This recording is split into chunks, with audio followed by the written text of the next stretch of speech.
My wife betrayed me with my best friend, stole $150, $0 from our joint account, and now she's trying to claim our family home worth over $500, $0. How do I fight this legally when everything seems so stacked against me? I never thought I'd be the guy sitting here, writing all this down, but here we are. The craziest, most gut-wrenching months of my life all started with what seemed like a typical day, until I found out my wife had been sleeping with my best friend, Jake. Yeah, I know, it sounds like some soap opera crap, but it was real. And the worst part, I had no idea until I accidentally stumbled onto it. It all started about 3 months ago. Had been acting a little strange, more distant, less interested in me, always busy with her phone. I figured it was just work stress or maybe she was tired. We had been together for 8 years, married for 5, and honestly I trusted her completely. Or so I thought. But then I started noticing little things, her phone going dark when I walked into the room, secretive texts she'd quickly hide, and her disappearing for hours without clear explanation. One day I was at home working on some stuff in the living room when left her phone unattended on the kitchen counter. I, being curious and admittedly a little suspicious, couldn't help myself. I grabbed her phone and started scrolling through her messages. What I saw made my stomach drop. There were texts from Jake, flirty, suggestive, full of innuendos. They had been talking about meeting up, about sex, about sneaking around behind my back. I couldn't believe it. My wife, my best friend, planning to cheat on me. It felt like I'd been hit by a truck. I kept digging. The messages were detailed, plans to meet at a hotel, secret codes, even talk about how they'd keep it hidden from me. I saw pictures, too.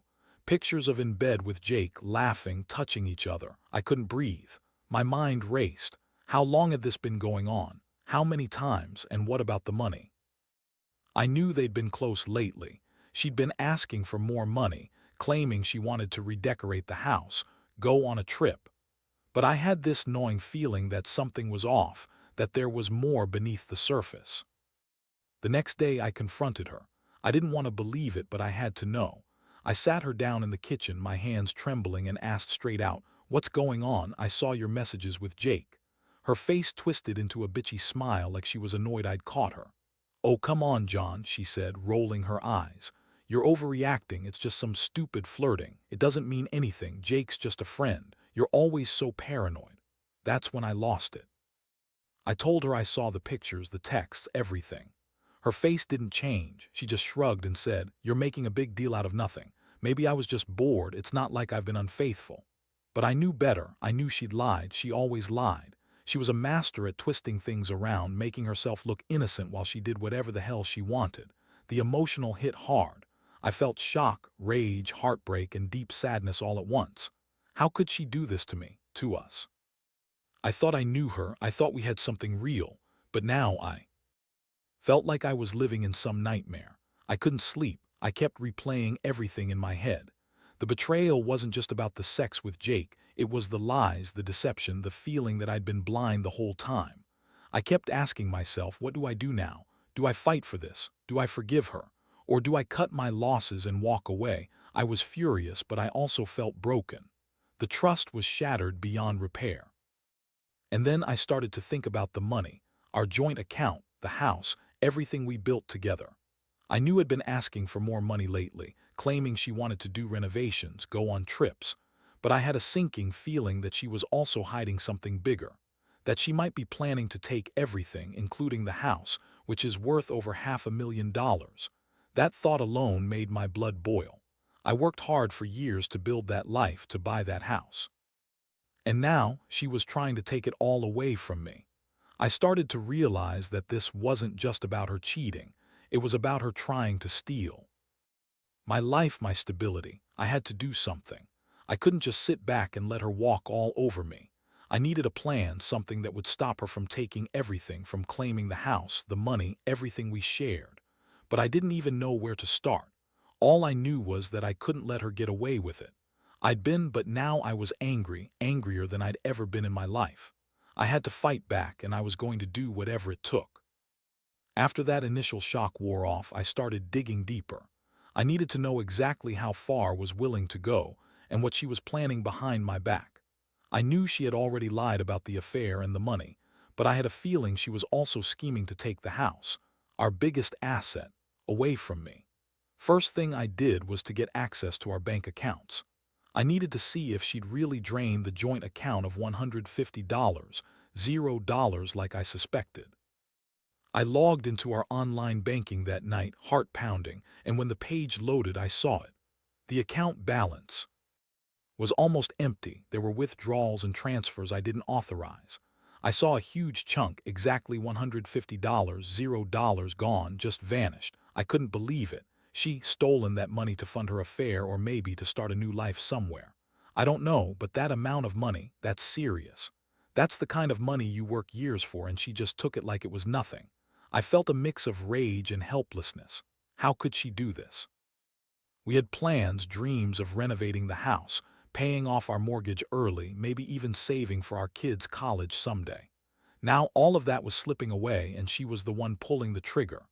I knew the only way to fight this was to get proof, to know exactly what she was doing, and to prepare for what was coming. The next step was to check her phone again, see if she'd done anything else. I got a hold of her phone when she was out running errands. I went through her messages, her emails, her social media. I found more evidence. She'd been talking to a lawyer, apparently trying to claim the house under some flimsy pretext. That she was contributing more to the mortgage, or that she was entitled because she was the primary caregiver, or some nonsense. I also found messages between her and a real estate agent, discussing selling the house without my knowledge. That was the moment I realized she was planning to wipe me out entirely. She was trying to make it look like she was the one entitled to the house because she claimed I was abusive or neglectful. Total lies, but she'd spin it that way. I knew she'd been trying to manipulate the situation, using her bitchy attitude and lies to make me seem like the bad guy, but I wasn't going to let her get away with it. I started talking to a lawyer the very next day, trying to figure out my legal options. Meanwhile, kept up her act of innocence. She'd say, "Oh, John, you're overreacting. I would never do something like that. You're just paranoid because of what you saw." But I knew better. I'd seen her true colors now. She was a liar and a thief, and she was desperate to keep her affair and her money schemes hidden. I also started to think about how to protect myself from her trying to claim the house. I knew she'd try to say she contributed more, or that she deserved a bigger share because she was staying home with the kids, even though we don't have any kids. I had to get proof that I was the one who contributed the most financially, that I was the one who had paid the mortgage, the bills, and the taxes. I started pulling together bank statements, pay stubs, anything that could prove I was the primary breadwinner. It wasn't just about the money anymore. It was about protecting what was mine. That house was not just a building. It was a symbol of everything I'd worked for. And she was trying to steal it along with my savings, my stability, everything we had built together. I realized I had to act fast before she could do any more damage. The more I uncovered, the angrier I got. I couldn't believe I'd trusted her all those years, only to find out she was lying, cheating, stealing. The betrayal cut so deep I wondered if I'd ever feel normal again. But I knew I couldn't let her walk away with everything. I had a lot of legal questions, and I needed to start building my case. I also knew she was good at lying and manipulating, so I had to be smarter, more strategic. I decided I'd confront her again, but this time with my lawyer present. I wanted to see how she'd react when she knew I was serious.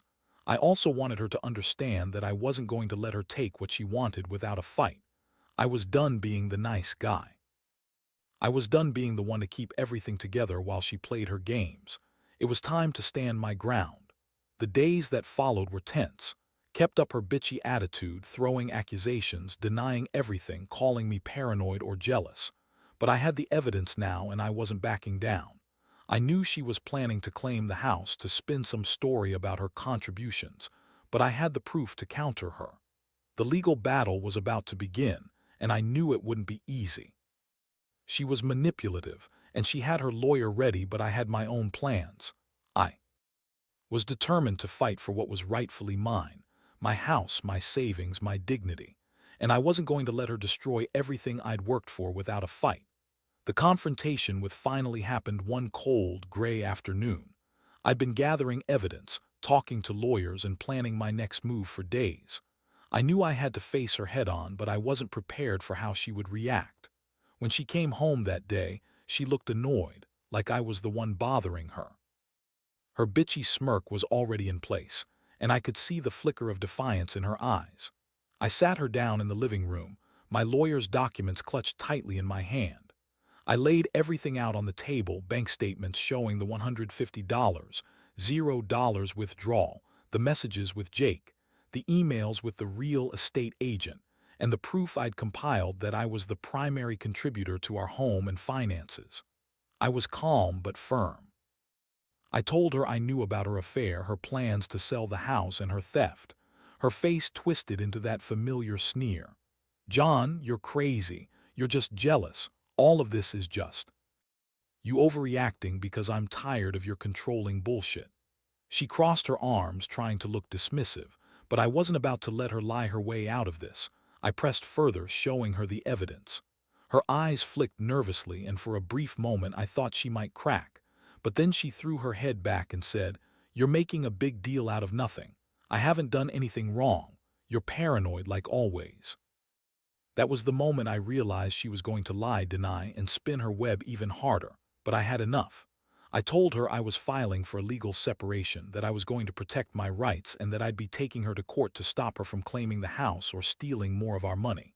Her eyes widened slightly, but she quickly recovered, scoffing and saying, "You can't do that. You're overreacting. I'm the one who's been supporting this family.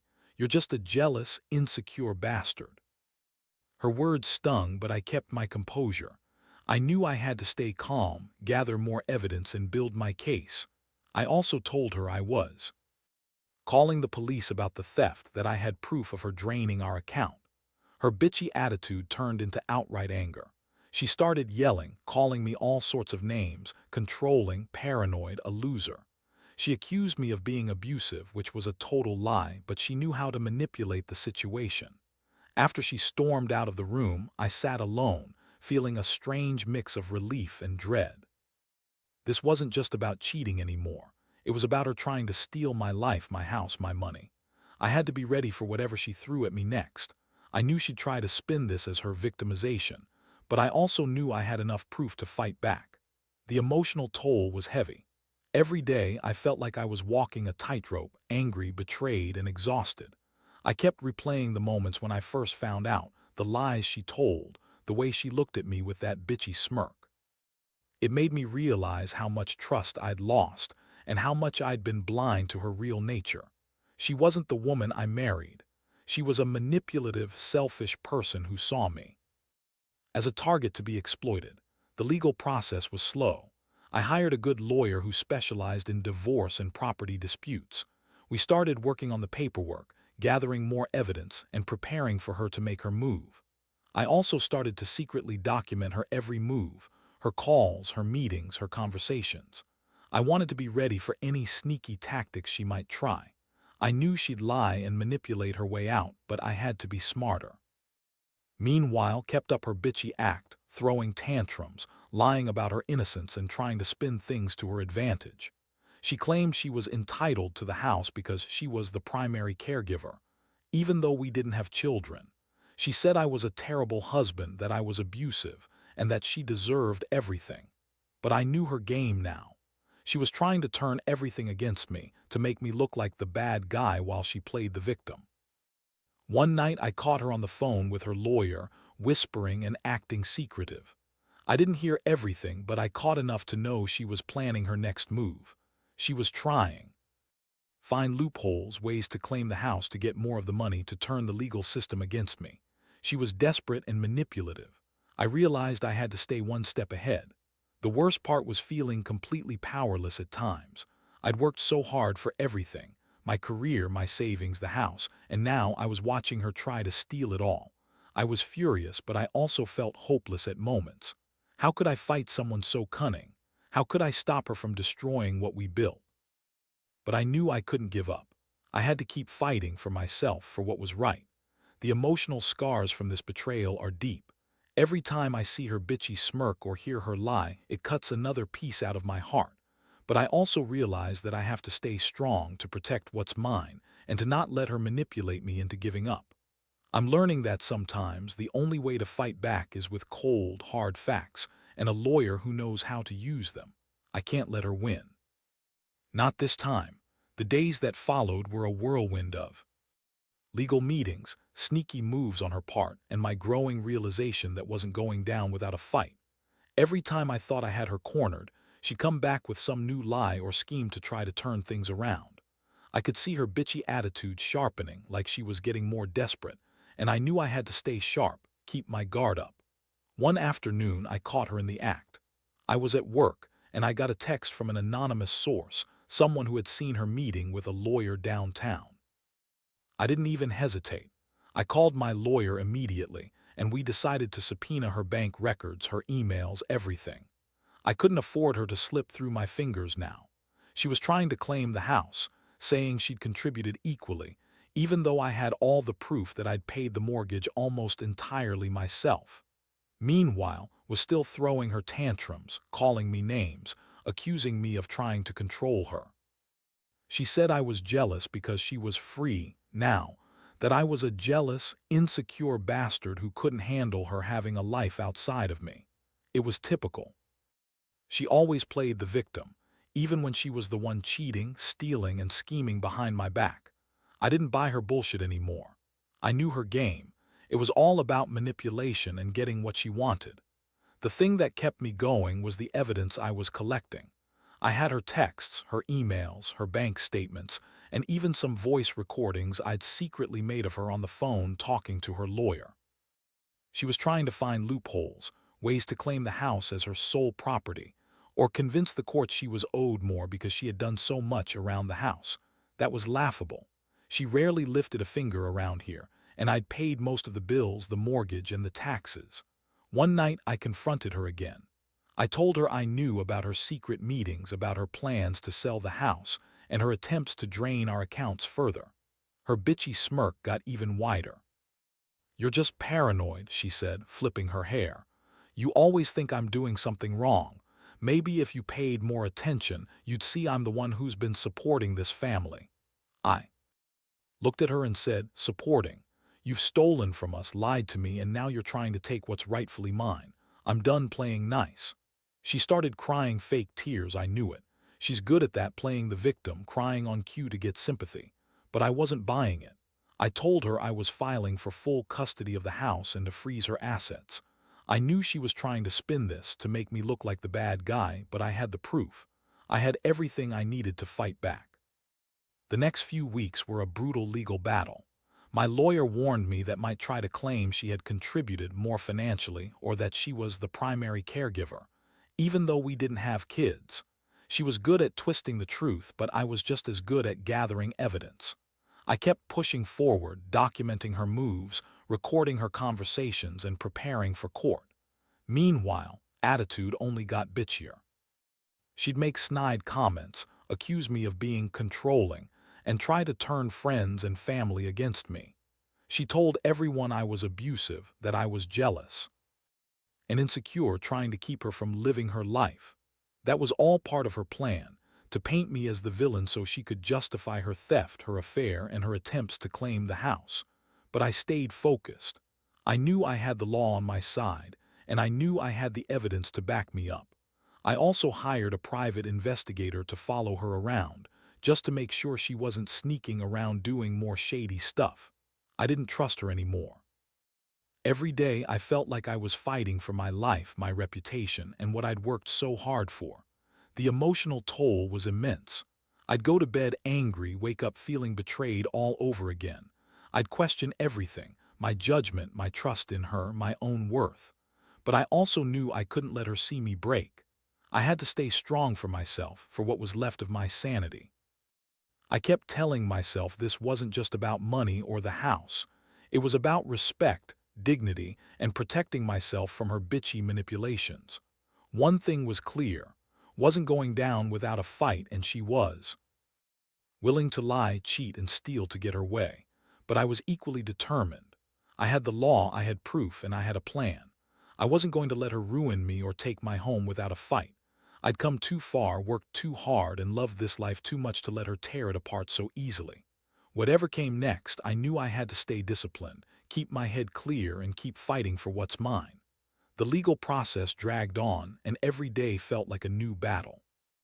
Was digging her heels in, trying to spin stories to the court, claiming she'd been the one holding everything together, that I was a jealous control freak, and that she deserved a bigger share of the house because she'd sacrificed so much. It was all bullshit, but that's what she's good at, twisting the truth to fit her narrative. I spent countless hours with my lawyer, going over every piece of evidence, making sure I had everything in order. I was determined not to let her manipulate the system. I knew she'd try to claim that she contributed more financially, even though I'd paid the mortgage almost exclusively, and that she had more right to the house because she was the primary caregiver, even though she refused to do much around here besides complain and manipulate. I had bank statements, receipts, and proof of payments to back me up. I also had a detailed timeline of her affair and her theft from our account. Meanwhile's behavior grew even bitchier. She would lash out at me, call me names, accuse me of being abusive, and make scenes whenever she thought I wasn't looking. Once she even tried to turn my parents against me, painting me as some controlling monster. I saw right through her. I knew her game.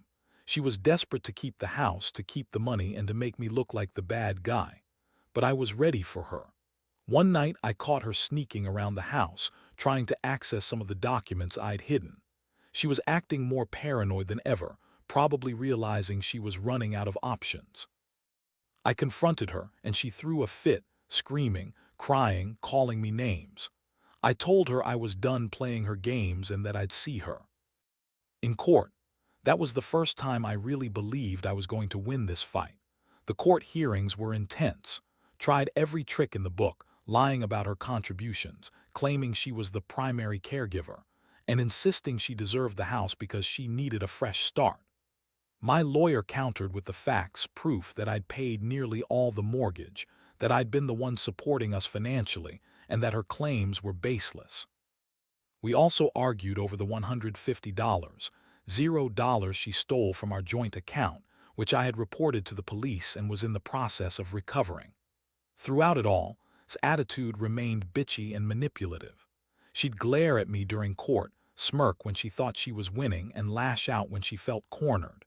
She even accused me of being abusive, which was laughable, considering I'd never laid a finger on her. But her words were meant to sway the judge, to make me look like the bad guy. I knew I had to stay calm and stick to the facts. One particularly tense moment was when she brought her own lawyer into the courtroom, trying to argue that she had more right to the house because she'd supposedly contributed more emotionally and physically.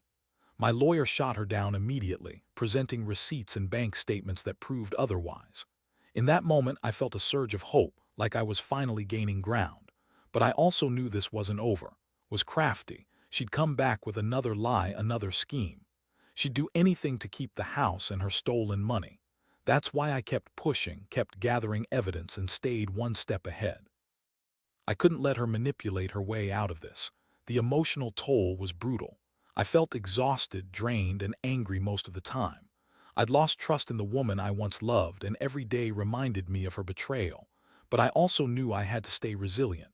I couldn't let her see me break, not now, not ever. I had to keep fighting for what was rightfully mine, the house, my savings, my dignity. And then came the day I'd been waiting for, the court's decision. I sat in the courtroom, heart pounding, as the judge announced the ruling. I was anxious, hoping that justice would prevail. When the judge declared that I was the rightful owner of the house that had no legal claim to it, I felt a wave of relief wash over me. But I also knew this was just the beginning of the aftermath. His face darkened with fury. She refused to accept the ruling quietly.